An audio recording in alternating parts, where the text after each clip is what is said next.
ইউসুফ আলাইহিস সালাম বলছেন, ইন্না নাফসালা আমারাতু বিসসুই, আত্মা পাপের আদেশ করে।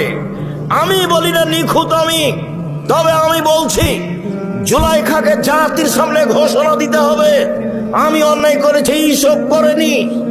যখন জেলে বলা গেল, ডাকতে যাওয়া হলো, ইউসুফ আপনাকে দেশের সরকার ডেকেছে, আপনি জেল থেকে বের হন।